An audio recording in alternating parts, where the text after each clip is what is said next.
the easiest way to answer this is to think like the hacker. So firstly, you go for stuff where the money is. They asked one bank robber, why do you rob banks? And he said, well, that's where the money is. So yeah, go for where the money is. And go for soft targets where people aren't really expecting attack, and you can get lots of little bits out of them. So unfortunately, organisations, small organisations, SMEs, charities, anywhere where they have engaged with technology, they're using technology, but they don't understand the risks, and they don't really have the spread of capabilities within the organisation to address that side of things. So, you know, they've got a friend who's just plugged in a computer and they've plugged in a router and they've got a payment thing they bought. That is a wonderful opportunity to do a ransomware attack. And you might not get much out of it, but there are thousands of SMEs, all almost identical in that basic approach.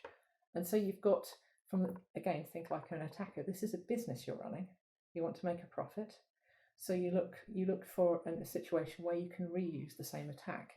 You can monetize this. You can turn it into a franchise.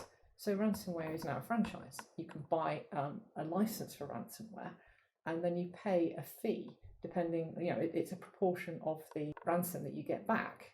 You get maybe 10% of the ransom, and then you pay back your licensing costs. And then the whole thing is, and you buy sets of email addresses for people, for organizations based on their level of susceptibility.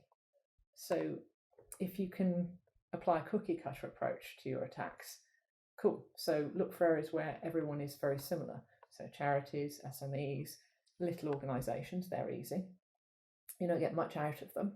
So also you look at large organisations that have something really sensitive, that then you can monetize that as well, because you might not be able to resell it, but they would be able to, they want to pay money to retain access ransomware, or maybe you can resell that data. So, you know, there's a lot of opportunities with large organisations because they have a lot of variation. So look for organisations in a state of turmoil, organisations which are in the middle of a merger and acquisition, organisations where people are expecting things to be different or to change.